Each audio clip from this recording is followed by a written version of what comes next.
Mayor Johnson and Vice President Kamala Harris, I'm going to tell you, I want them on my side. Don't you want them on your side? I'm proud to stand with the leaders in this room who are fighting every day. The mayor of Chicago is on the front lines, and the first woman to hold the office of Vice President of the United States, who still knows that winners do the work in the fight for democracy. Let me hear you say, winners do the work. And they fight for us. Let me tell you something, Kamala Harris is still fighting for us. She is traveling the country, fighting for us. And ladies and gentlemen, she's here in Chicago today, fighting for us. So please join me in welcoming the 49th Vice President of the United States of America, Kamala Harris.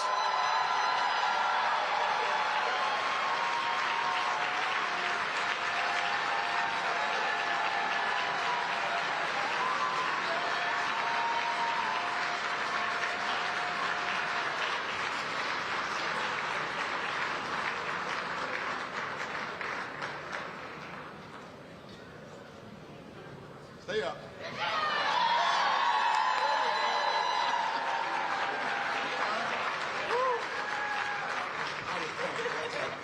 Give it up, everybody. Good morning, Chicago. Oh, good morning. Good morning. I said to the speaker, you were faster than I thought you'd be. Please have a seat, everyone. Speaker Welch, thank you for that beautiful introduction and for your leadership and hard work. Good morning, everyone. Oh, it's good to see so many people.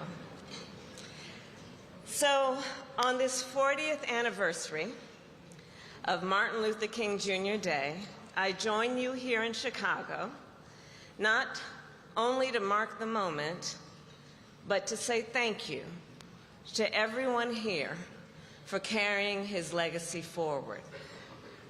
Mayor Brandon Johnson, thank you for having me and this wonderful invitation to be with you and your beautiful wife, the First Lady. Thank you. Thank you to Pam Morris, who helped start this breakfast. I see you.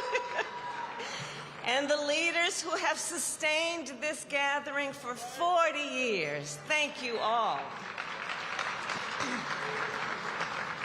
And of course, I cannot be in Chicago without recognizing Chicago's native son, President Obama. To Governor Pritzker and to all the elected officials, faith leaders, community leaders, advocates, activists, to all the people of this great city, I thank you for what you do for our country. Thank you. So, of course, as we celebrate history, we all know that generations before us paved the path for us to be here today, including, of course, a dear friend to all of us and a civil rights pioneer, the Reverend Jesse Jackson. And Reverend Jackson, we are praying for you. I'm going to see you later today. But we are all so thankful in understanding the broad shoulders that he created, upon which so many of us stand. We are deeply honored to recognize Mrs. Jacqueline Jackson, whose life of faith, strength, and service reminds us that movements are often sustained by the entire family who do the work with courage and with grace. Let us stand, please, and applaud Reverend Jackson and his family.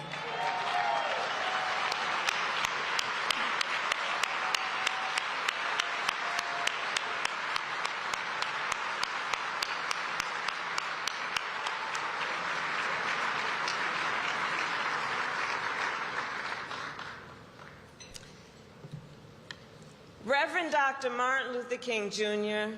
loved America. Reverend Dr. Martin Luther King Jr. loved America.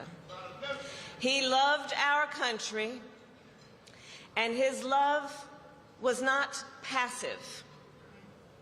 His love was not patient, and it was unconditional. Dr. King loved our country so much that he dedicated his life, and in the end it was taken in a fight for America's highest ideal, the ideal of freedom. Dr. King believed that to love your country is to fight for your country. And the spirit and meaning of Dr. King's work and words helped fuel, over all these years, our enduring belief in America's promise. I got into Chicago late last night from Memphis. And while I was there, I spent time at the National Civil Rights Museum at the Lorraine Motel. Standing there, one cannot help but feel the weight of the stakes of what Dr. King confronted. Government-sanctioned segregation and redlining. The vote of the people denied by literacy tests and poll taxes. Churches bombed and people lynched. A child beaten beyond recognition and laying in a casket. Hear what we understand about that moment. Hate and fear were being weaponized by the powerful to terrorize those they saw as powerless.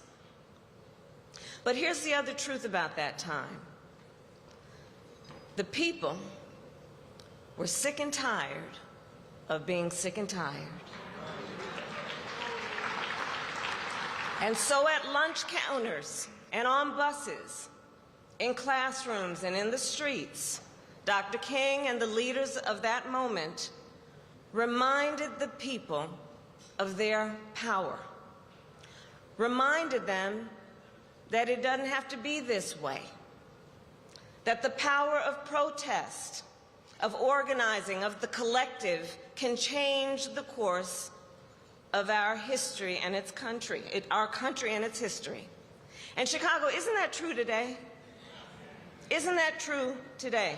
I will tell you, standing on the balcony at the Lorraine Motel yesterday, I thought about what Dr. King would see if he looked at America now. And what would he think? And what would he say? And I do believe he would see that people today are sick and tired of being sick and tired. When the president is rigging congressional maps to cheat, when he called a court and crafted a court to gut the Voting Rights Act, to silence our voice, when he incites distrust in our election infrastructure so that people won't vote, well, folks are sick and tired of being sick and tired. When the federal government rips people out of their car, out of their home, out of their church, when families are separated and a mother of 3 is shot and killed by an ICE agent in Minneapolis, people are sick and tired of being sick and tired. When our differences are treated as danger, when neighbors see one another as the enemy, and when social media and misinformation take hold of our lives and the lives of our children, well, people are sick and tired of being sick and tired. When rising costs and stagnant wages force working families to choose between rent or medicine, between childcare or groceries, between dignity or survival. People are sick and tired of being sick and tired. And when the President of the United States calls the civil rights movement, quote, reverse discrimination, we are sick and tired of being sick and tired.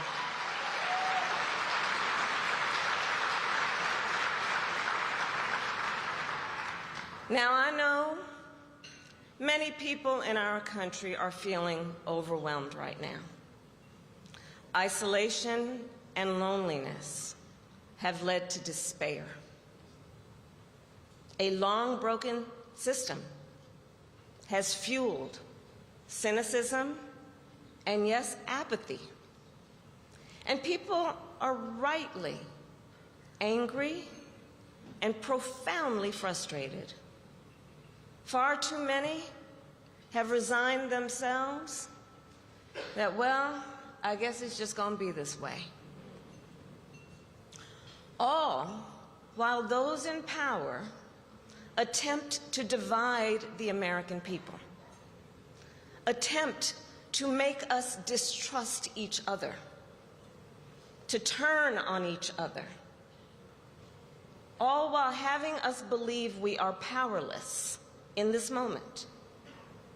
But let's pause for a minute to see the echoes of history. Yes, the threats we face, but also the power of the people. Let us see, like then, this is a moment not to throw up our hands, but a moment to roll up our sleeves, to organize, to register people to vote, and to speak and act with truth, power, and conviction.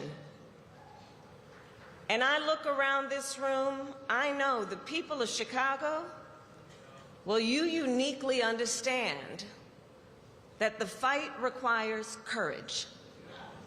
It requires stamina, and it requires commitment. It requires us to show up even when we are sick and tired, because we are sick and tired. So to the leaders here, I say, let us continue to be clear-eyed. They may want us to be afraid, to be divided, to be silent, but we won't give them that satisfaction. We will continue the fight with determination, with resilience, and dare I say, with joy.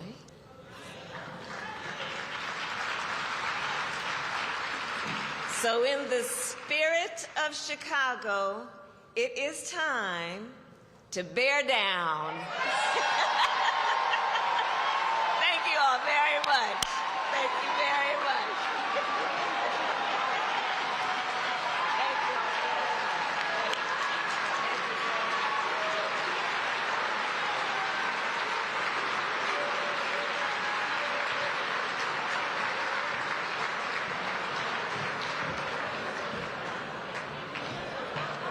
Wow, another big round of applause for the 49th Vice President of the United States. Thank you, Madam Vice President. Yes, bear down. What an incredible morning. Let's just kind of soak that in for a minute. I know you need to too. Right now, I would like to invite Bishop Edwin M. Walker of Friendly Temple Church of God in Christ to the stage. Please welcome.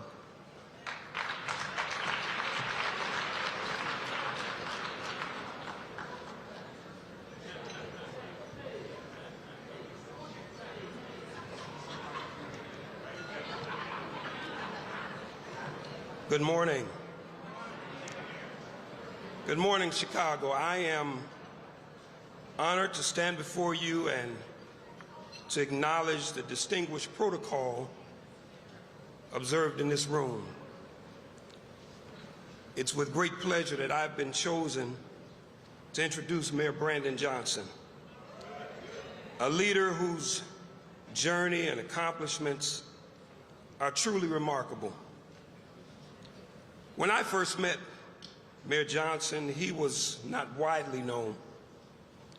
I had the privilege of engaging him privately, which allowed me to hear his thoughts and intentional plans for our city. He impressed me with his articulate, informed, and well-prepared approach to the challenges ahead. His subtle charisma inspired hope for a better Chicago. As Mayor Johnson rose to the position of mayor, I recalled a valuable lesson. Never let anyone shape your opinion of another person. Instead, observe their words and actions to understand their character. Through careful observation, I witnessed Mayor Johnson's steadfast leadership during the most significant health crisis of our modern era. He guided our city through these trying times with a steady hand and an unwavering resolve. I observed Mayor Johnson as he championed the paid leave ordinance, ensuring workers' rights and fair treatment. I observed him as he eliminated the sub-minimum wage through the One Fair Wage Initiative. I observed Mayor Johnson as he expanded opportunities for youth via the One Summer Chicago, hiring over 30,000 young people across our city. I observed Mayor Johnson as he addressed housing instability by funding new developments and programs such as the Neighborhood Access Program.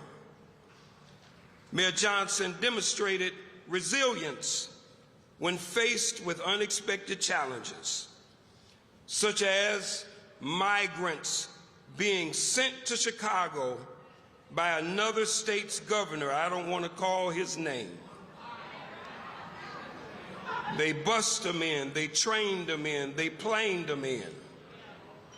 He worked tirelessly to find housing for these that were in need. When the highest office of our nation said, "Help us arrest the people we shipped to you," we already had them in custody, but we gave them to you. Now help us arrest them. Mayor Johnson reminded them that this is a sanctuary city. He embodied the quote of Dr. Martin Luther King, that injustice anywhere is a threat to justice everywhere.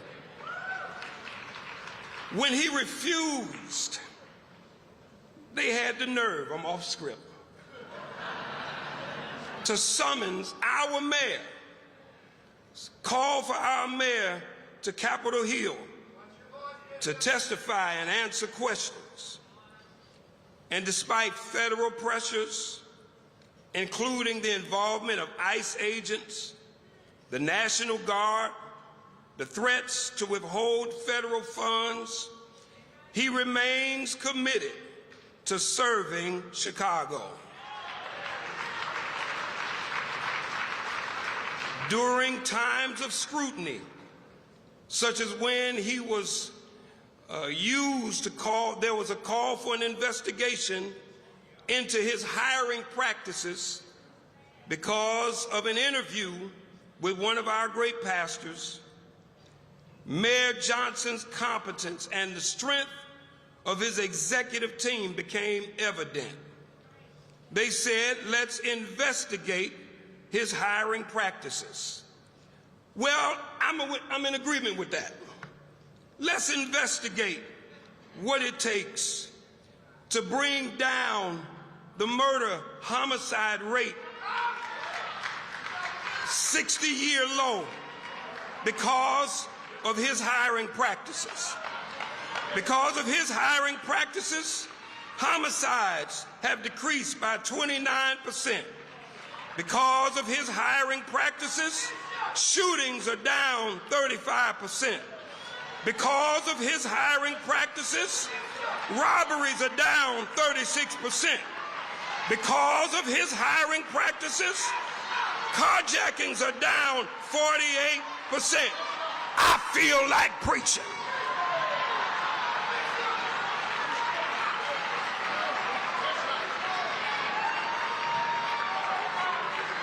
And when it came time to pass the city's budget, Mayor Johnson chose a path of cooperation and responsibility, prioritizing the needs of the working class rather than resorting to disruptive tactics like some to shut down the whole government. I could go on and on, but ladies and gentlemen, citizens of this great city, Chicago, it is my privilege to welcome a leader whose honor and dedication have made a profound difference. Get up on your feet, put your hands together, and let us receive his honor, the Honorable Mayor Brandon Johnson. Come on.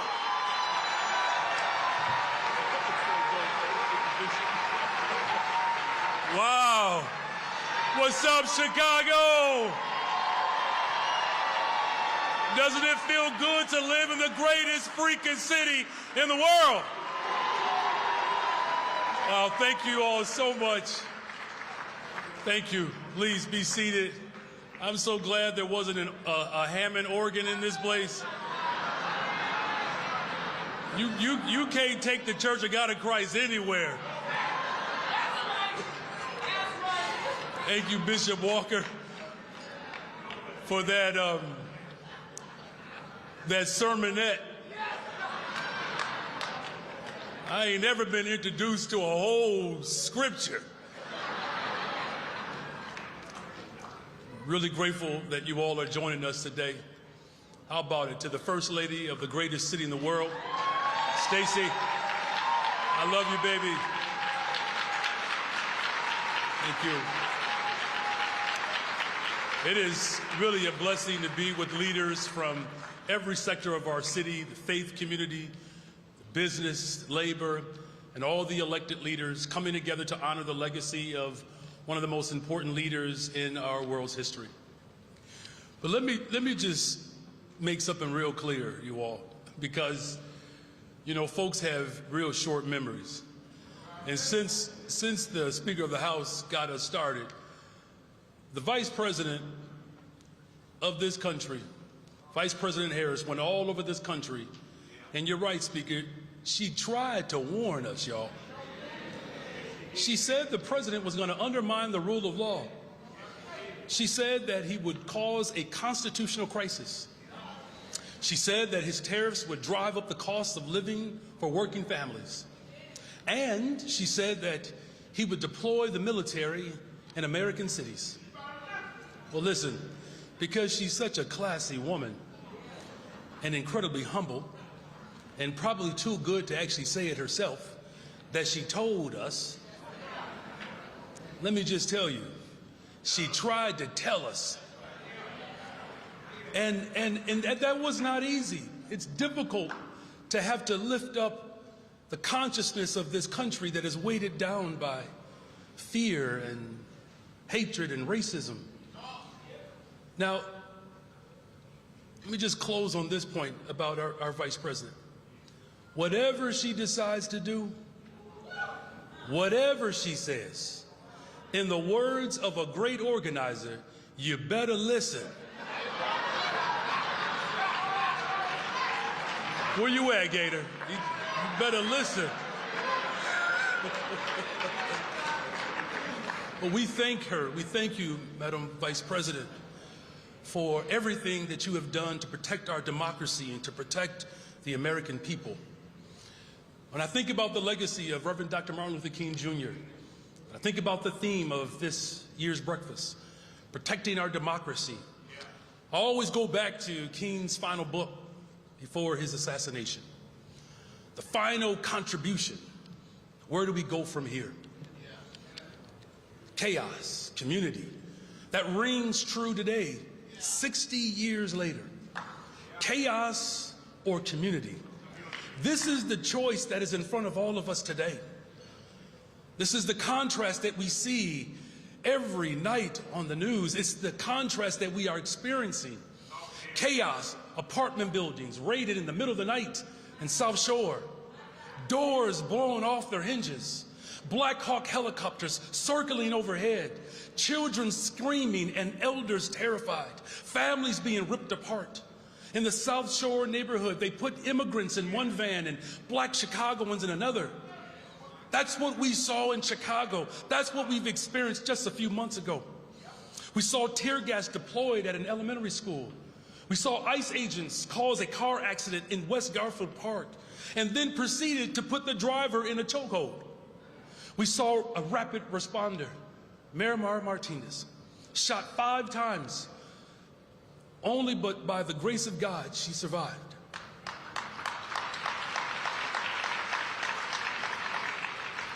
And tragically, we saw a father, Mr. Villegas Gonzalez, killed right outside of Chicago just after dropping his children off at school. This is chaos, you all. A young woman was shot in cold blood in broad daylight in Minneapolis. Protesters are being shot with pepper balls and tear gas. And at the same time, we've had to use every legal means at our disposal, going all the way to the Supreme Court to stop the occupation of Chicago by the Texas National Guard troops. Let me make something absolutely clear. As long as I am in this seat, we will not accept the occupation of our city by any military, and we will use any means necessary to defend the rights of the people of this great city.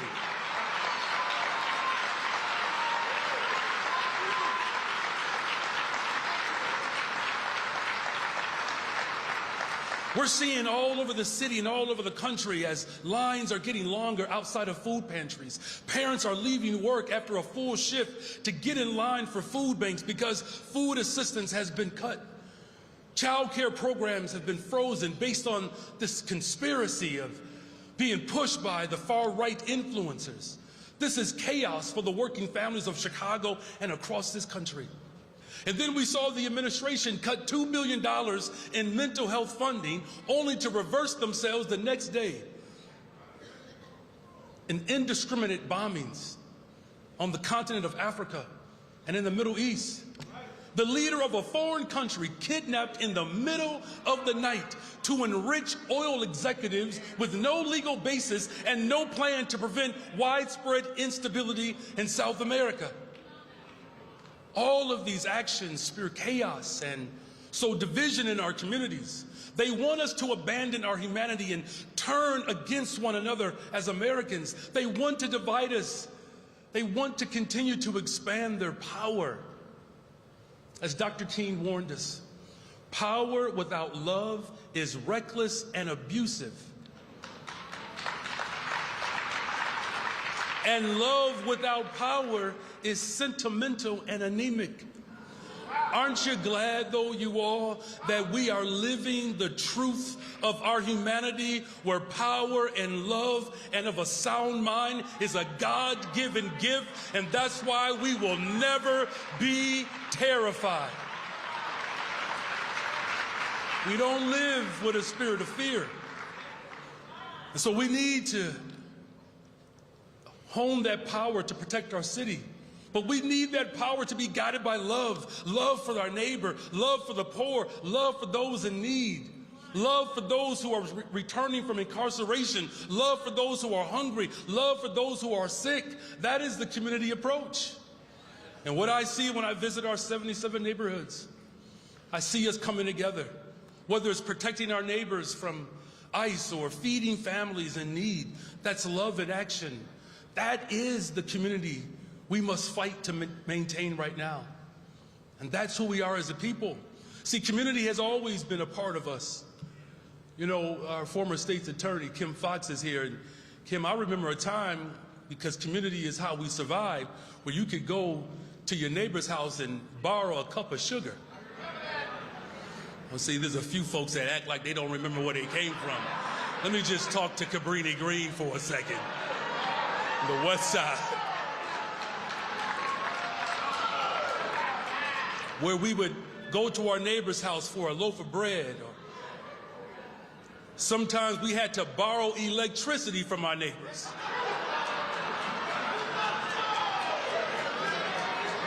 Somebody know what I'm talking about.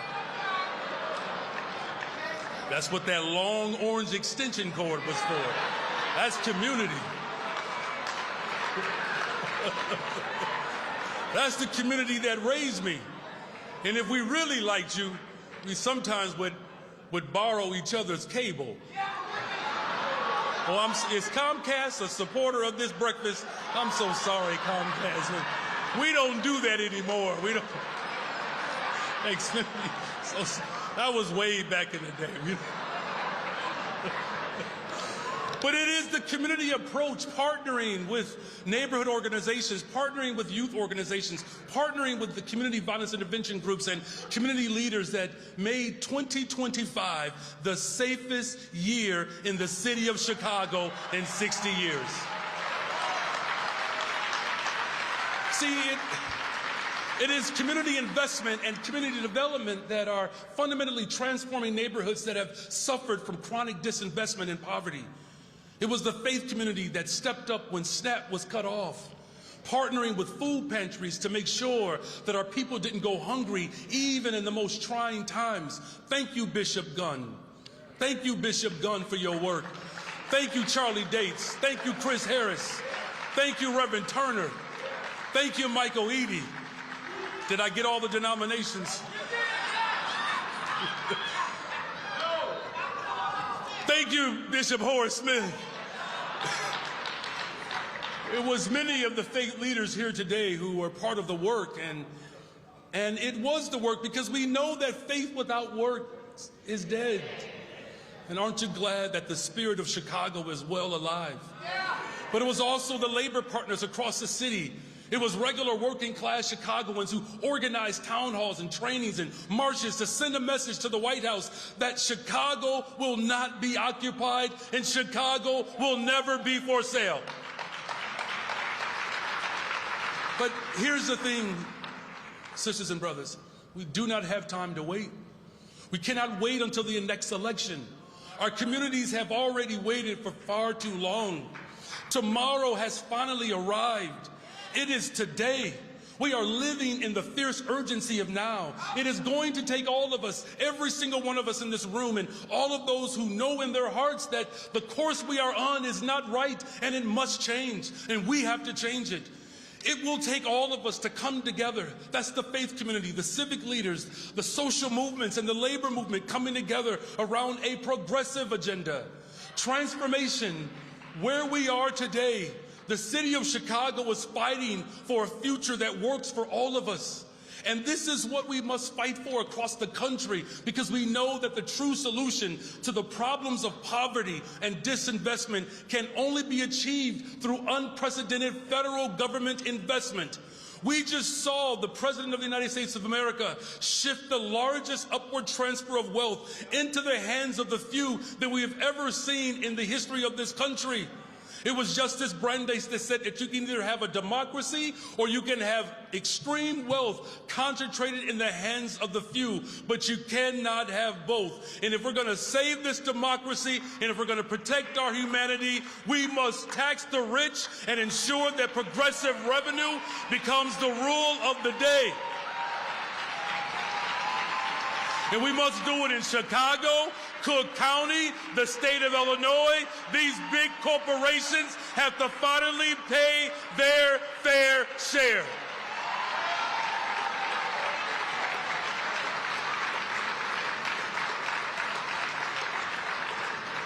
You know, thank you, Mayor Karen Freeman Wilson is here. There's a report out. The median network of a black family in Chicago, the median income is $0. Black unemployment has significantly increased under this president to levels not seen in more than a decade. Hundreds of thousands of black women bore the brunt of Trump's gutting of the federal government and assault on public accommodations. The far right practices a politics of cruelty. And like our Vice President Harris said, we know in Chicago that there's a better way. The forces of hate and division cannot solve the problems we face today. They cannot solve the issue of poverty or hunger in Chicago any more than they can solve them in Appalachia. As King put it quite clearly, white supremacy can feed their egos, but not their stomachs.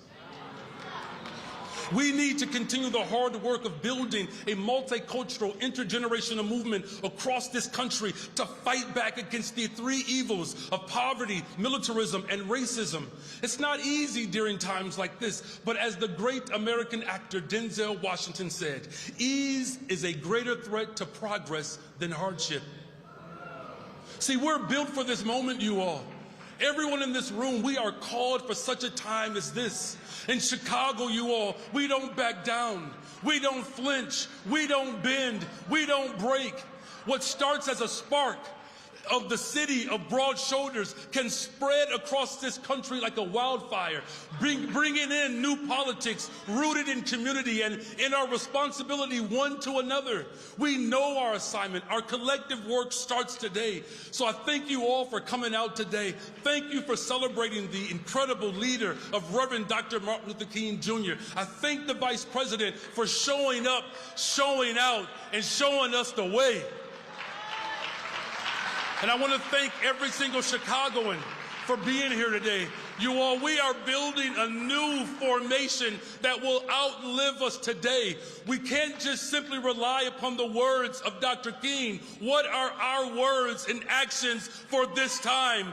Will we remain firm in our values and our conviction, or will we continue to play politics to divide us? While some people in this city are looking at an election in 2027, I'm looking today to make sure that people can put food on their table, that children can go to well-funded schools, that healthcare workers can get a decent wage, that we can build affordable housing, that young people can see their future, that women can be seen and valued, that we can return ourselves to a place that only our ancestors can dream of, where black, brown, white, Asian, young, old can all come together to live out the hopes and dreams and the aspirations of our people. Let's stand firm. Let's stand tall. Let's do it in the greatest freaking city of all, the city of Chicago.